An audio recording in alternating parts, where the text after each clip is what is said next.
looks like Jochein Zeitz might be hitting the door and packing his bags a lot sooner than expected. Yeah, get him the hell out of here, will you, please? Get him out of here. Throw him out. Today I'm going to tell you what one of the biggest investors in Harley Davidson is actually doing, the extent they're going to, and the things they're willing to do to make sure that Jochein Zeitz and two members on the board are removed immediately. They're actually getting shareholders involved as well. So it's almost like giving power back to the riders, which, remember, we're the ones that make Harley Davidson what they are. And I know a lot of y'all care about Harley, and so do I, which is why I continue to make videos just like this, because we want to see this ship righted. And this investment company is echoing a lot of the stuff that we've been saying over the past year now about Jochein Zeitz. And it's actually pretty interesting the extent they went to call him out by name. So this is pretty fantastic news. And of course, if you agree or disagree, I want to hear your opinion down below. Let's go ahead and jump right in. I want to let you know I'm giving away a 2021 Street Glide to one of you. I've partnered back up with Fan of Them, who is a small veteran-owned business, in order to bring y'all the biggest giveaway we've ever done. An $18,000 motorcycle coming with a ton of amazing parts on there.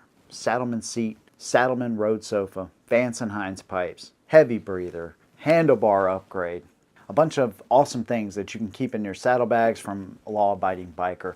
This bike is tricked out. Now, we work with Fan of Them because the time frame is shorter, and we give away pretty awesome things. So instead of some of these giveaways, which are awesome, you might win a freaking fantastic motorcycle, right? But some of these other giveaways might be tens of thousands of entries. I'm not sure, but they're a lot, and they typically run them for a pretty long time. We keep our time frame shorter, a little bit more personal, and it gives y'all a real chance at winning something freaking awesome. So you only have until May 9th, midnight Pacific Standard Time, to enter this giveaway, and that process is super simple. One link in the description of this video takes you to Headshot Nation.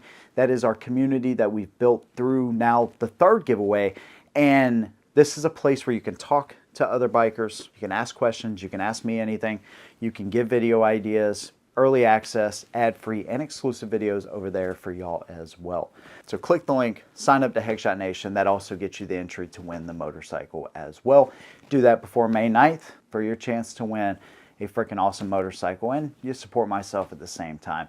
Good luck to every single one of you. So H Partners owns like 9% of Harley. I think they own something like 11 million shares of the brand. And they sent a letter to shareholders saying, look, the time is coming up, I think this is in May or early June, where you get to vote on board members and of course on the CEO.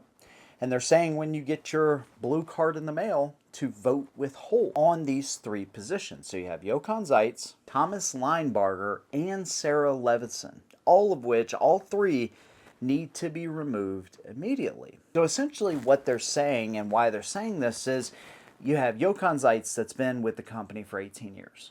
Linebarger has been there for, Linebarger, whatever it is, has been there for 17 years. Sarah Levinson has been there for 29 years. So essentially you have almost 3 decades worth of people there that are unwilling to hold each other accountable. So H Partners actually, through negotiations, however they did this, I don't know, but they had one of their representatives join the board as well. This was back in 2022. They said that, they would try to privately talk to Zeitz and Linebarger, but their influence and basically everything they talked about, every single idea came from these two, and there was absolutely zero negotiations. So looking at the plan Hardwire, which was supposed to reinvest back into their main touring lineup, which is something they've largely done, but also build customer strength, right? Amongst some other things, has largely been a failure. They've gotten rid of every single entry-level motorcycle until recently when they slashed some prices, but they've gotten rid of those. And they certainly haven't helped with customer interactions or even customer morale. I think a good majority probably of Harley Davidson people that are connected and know what's going on with the brand our feelings towards the motor company is probably at an all-time low. And for sure, dealer support is at an all-time low. Now, they stem a lot of this back to the end of summer 2024. We all know what happened there. I've made several videos talking about that. And how that, along with other decisions, has basically severed all confidence in the motor company. But it's not like they just made a couple of mistakes. They've continued to make these mistakes, and it's almost like, in their words, they cannot rebound. And as riders, it's kind of nice to hear some affirmation. Not that you need an investment firm to really tell you that, to be quite honest with you, because it really is all about the riders. Harley Davidson, especially, one that's steeped in American culture. But it is nice to hear that an investment company actually sees the same issues that we've been talking about for a long time. And while we have a huge influence over what this company does in the future, in the long term, short and long term, in the most direct short term, like right now, an investment company that has millions and millions of dollars invested definitely has a little bit of say in the company as well. So the fact that aligns with riders, I think, is probably a really good thing. They talk about the fact that their projections are down over 100% 1 year, and they're down 1.8 billion in stocks, and they've seen a 47% decline over the stocks over the past year, of course, and it's not just the money side. I mean, obviously that's what companies depend on, but it's also just the morale with dealers and customers alike.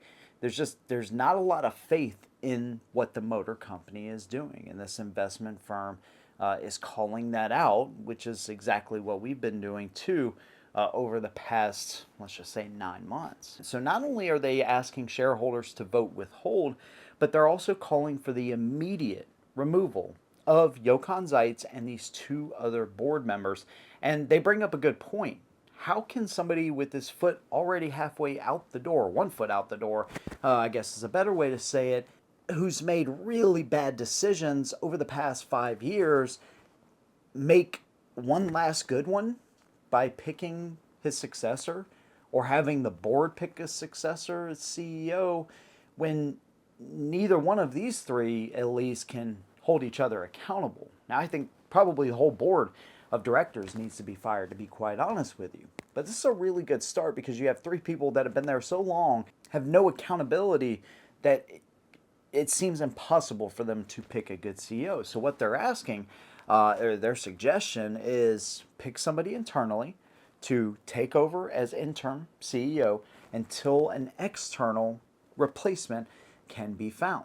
And just like a lot of y'all, this external replacement, this true replacement for the motor company, first of all, needs to be American. Second of all, needs to understand how deeply rooted in American tradition this company is. That doesn't mean that you can't innovate.